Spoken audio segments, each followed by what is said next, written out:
raadiyoonii Dirree Shaggar.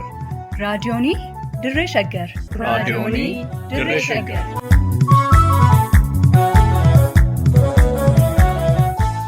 Raadiyoonii Dirree Shaggar. Raadiyooniin Dirree Shaggar torbaan guutuu guyyoodhaan galgalatti sa'aatii tokkorraa eegalee amma sa'aatii tokkoof walakkaatti dambalii gabaabaa meetir baandii 19 kiiloo heerzii 15,415 irratti qophii dabarsuu amma jalqaba. Raadiyoonii Dirree Shaggar.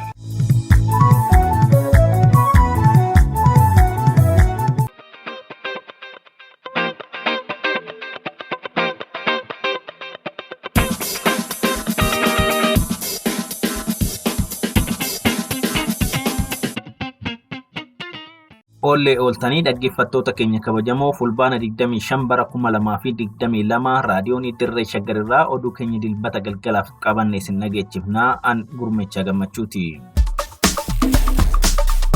Jaardagaa jaarteetti ajjechaan suukaneessan lammiilee Oromoo irratti raawwatame.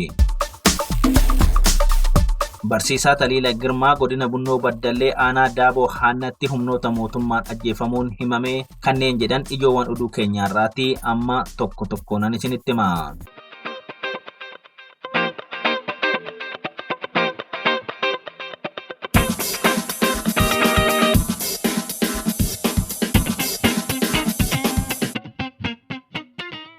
Godina Horroo Guduruu Wallaggaa aanaa Jaardagaa jaarteetti ajjechaa suukaneessan walta'iinsa waraana mootummaa fi garee shororkeessitoota faannoo jedhamaniin raawwachuun ibsame. Namni dhimma kana ilaalchisuun raadiyoonii Dirree Shaggariif odeessa qoodan tokko akka ibsanitti sosochii waraana mootummaa fi garee shororkeessitoota faannoo fulbaana 22 bara 2022 bifa sakatta'iinsa waraana bilisummaa Oromoo fakkaatuun jalqabus fulbaana 23 bara 2022 ganamarraa eegaluun uummata nagaa irratti dhukaasa bananii yoo xiqqaate namoota 30 ol ajjeesuu ibsaniiru. Lolli kun magaalaa Jaardagaa jaartetti kan gaggeeffame yoo ta'u poolisoonni federaalaa uffannaa seeraa uffatan garee fiinxaaleeyyii faannoo jedhamu waliin gocha suukaneessaa kana uummata nagaa irratti raawwachuu raadiyoonii Dirree Shaggaritti himaniiru. Maddi keenya akka jedhanitti haalli aanicha keessa jiru daran rakkisaa ta'uurraan kan ka'e daataa namoota humnoota kanneeniin ajjeefamanii hunda argachuu akka hin dandeenye ibsaniiru. Hanga ammaatti namoota ajjeefaman keessatti obbo Margaa Booree, obbo Namuree Hulluuqaa fi ilma isaanii ganna 14, Aadde Kuulanii Jabeessaa, obbo Guddisaa Tolosaa fi ilma isaanii ganna 10, obbo Ittafaa Tarrafaa, obbo Booranaa Tarrafaa, obbo Nugusee Tolosaa, obbo Habtaamuu Toleeraa fi namoonni biroon hanga gabaasni kun qindaa'utti maqaan isaanii addan baane hedduun waraana mootummaa fi garee fiinxaaleeyyii Amaaraa faannoo jedhamuun akka ajjeefaman addeessaniiru. Namoonni ajjeefaman kunneen namoota siyaasa kamuu keessaa qooda hin qabne ta'uu himanii garuu sababa waraanni bilisummaa Oromoo naannoo sana keessa socho'uuf qofa shanedha jechuun badii tokko malee akka rashanan ibsaniiru. Haalli yeroo ammaa aanaan Jaardagaa jaartee keessa jirtu daran yaaddessaa ta'uu kan eeran namni kun hanga gabaasti kun qindaa'utti haleellaa waraanni mootummaa fi garee fiinxaaleeyyii faannootiin taasifamu itti fufee jiraachuu himanii bakkoota tokko tokkotti lolli guddaa waraana bilisummaa Oromoo fi waraana mootummaa gidduutti adeemsifamaa jiraachuu dubbatu. Magaalaa Jaartee fi gandoota baadiyyaa qarqara magaalichaa jiran hunda keessatti wal waraansi hamaan gaggeeffamaa jiraachuu eeranii waraanni mootummaa tarkaanfii waraana bilisummaa Oromootiin irratti fudhatamaa jiruun aaree uummata nagaa irratti rasaasa akka bokkaa roobsee gocha duguggaa sanyii raawwachaa akka jiran himaniiru. Wabii Waaqotu gabaase.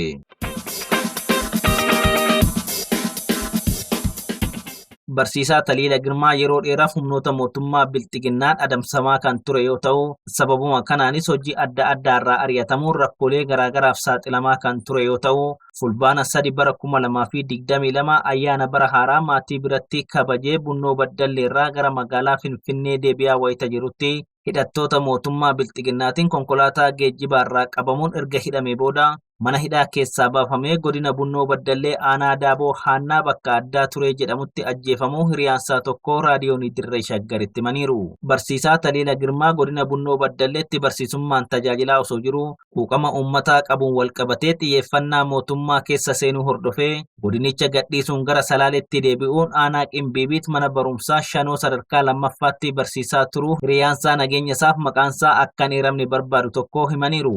Maatiisaa godina Bunnoo Baddallee aanaa Daaboo Haannaa jiran biratti ayyaana bara haaraa kabajee wayita gara Finfinnee deebi'uu humnoota mootummaan qabamee ajjeefamuu mirkaneesseera. Barsiisaa Taliila Girmaa dhalataa Salaalee aanaa warra Jaarsoo yoo ta'u, hojii barsiisummaan iddoowwan garaagaraa hojjetaa turuu kan himu hiriyaansaa kun Taliilli aantummaa fi quuqama uummata isaaf qabuun wal qabatee qaamolee mootummaa bilxiginnaan akka malee adamsamaa akka ture dubbateera. Taliilli sababuma dhiibbaa qaamolee mootummaatiin Bunnoo Baddalleetii gadhiisuun magaalaa Finfinnee kutaa magaalaa Aqaaqii Qaallittiitti kan argamu mana barumsaa Galaan sadarkaa lammaffaatti gosa barnootaa seenaa barsiisaa turuunsaa himaniiru. Barsiisaa Taliilli gara bakka dhaloota isaa Salaalee aanaa warra Jaarsoo maatii gaafachuuf wayita deemetti kaadiroota mootummaan doorsifamaa turuu kan yaadachiisu hiriyaansaa kun yakka tokko malee ilma namaa da'oo seeraa jalaa baasanii ajjeesanii gatuun Oromiyaa keessatti garmalee hammaachaa dhufuun baay'ee gaddisiisaa ta'uu dubbataniiru. Hiriyaansaa kun akka jedhanitti namoonni Taliila waliin qabamanii mana hidhaatii baafamanii rashanaman akka jiran eeruun rasaasa hedduun rukutamuun wal qabatee lakkoofsa namoota ajjeefamanii fi eenyummaa isaa adda baasuun rakkisaa akka ta'e dubbataniiru. Liiban Jaarsotu gabaase.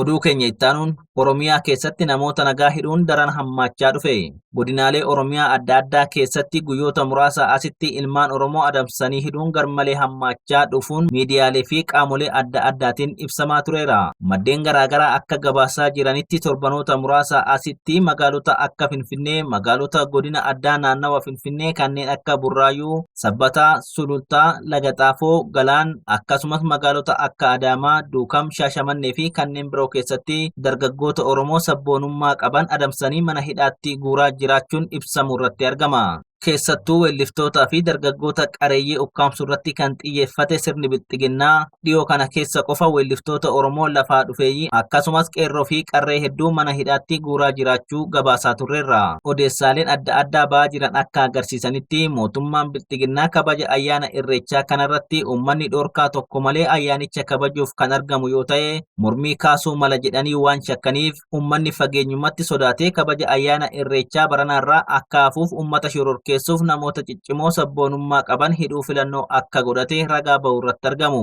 Sababa kanaanis namoota mana uffata aadaa Oromoo qabanii fi sabboontota uffata aadaa hojjechiifachuuf mana uffata aadaa dhaqan adamsanii qabuun gara mana hidhaatti guuraa jiraachuutu himama. Bifuma kanaan torban darbe keessa shamarree Bilisummaa Hayyuu jedhamtu kan mana uffata aadaa Oromoo magaalaa Adaamaa keessaa qabdu ukkaamsuun qaamni mootummaa hidhuun ibsamee ture. Bara darbes guyyaan kabaja ayyaana irreechaa torban tokko yoo hafu shamarree kana qabanii hidhuun ni yaadatama. Gaazexeessaa OBS kan ta'e Shumii Badhaasos fulbaana 24 bara 2022 biiroo muummicha OBS magaalaa Adaamaatti argamu keessaa tikni mootummaa qabee hidhuun barameera. Hidhaan kun gara hayyootaa fi manguddootattis kan tarkaanfate yoo ta'u, jimaata darbe kana hayyuu argaa fi dhageettii Dr. Gammachuu Magarsaa poolisiin magaalaa Finfinnee mana jireenyaa isaanii keessaa ganama ukkaamsuun mana hidhaa keessa erga oolchee booda hidhamuun isaanii dhagahamuun ajandaa miidiyaa hawaasaa erga ta'een booda galgala keessa gadhiisuun hubatameera. Akkasumas qaamoleen nageenyaa bilxiginnaa miseensota jaarmiyaalee siyaasaa Oromoo irratti xiyyeeffachuun miseensota ABO fi KFO hedduu mana hidhaatti guuraa jiraachuun barameera. Godina Arsii Lixaa aanaa Martiitti miseensa koree hojii raawwachiiftuu KFO kan ta'e dargaggoo Guutoo Waaqoo Gadaa torbanuma darbe kana keessa gaafa fulbaana 23 bara 2022 ganama ajaja mana murtii tokko malee ukkaamsuun hidhuu koreen hojii raawwachiiftuu fi sabqunnamtii KFO obbo Sultaan Qaasim fuula miidiyaa hawaasummaa isaanii irratti ibsaniiru. Walumaa galatti kutaalee Oromiyaa mara keessatti bifa jedhamuun danda'amuun hidhaan ilmaan Oromoo irratti jabaatee itti fufee jiraachuun barameera. Wabii Waaqotu gabaase.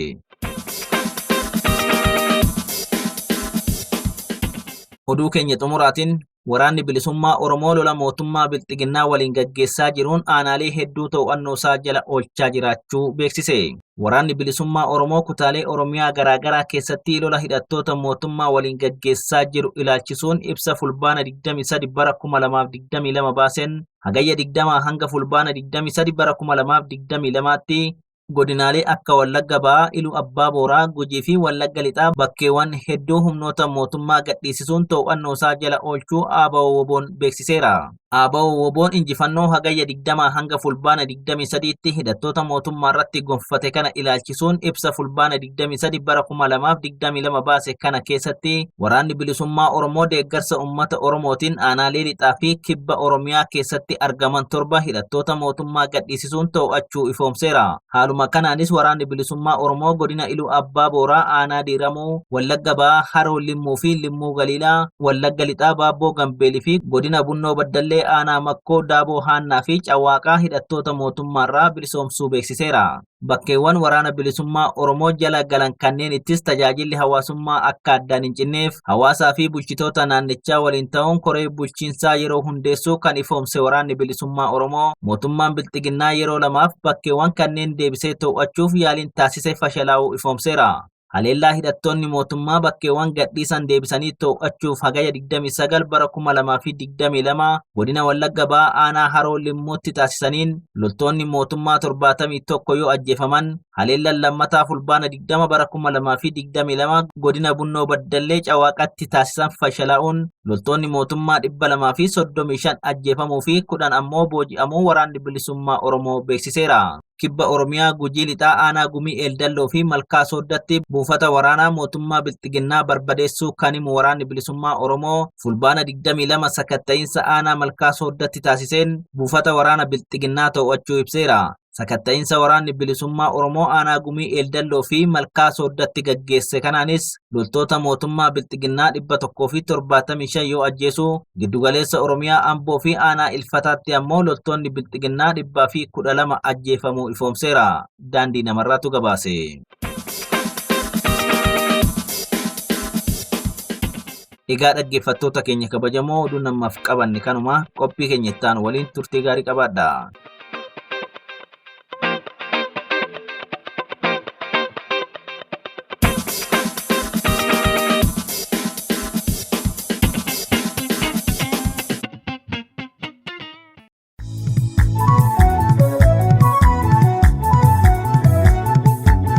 raadiyoonii Dirree Shaggar. raadiyoonii Dirree Shaggar. raadiyoonii Dirree Shaggar.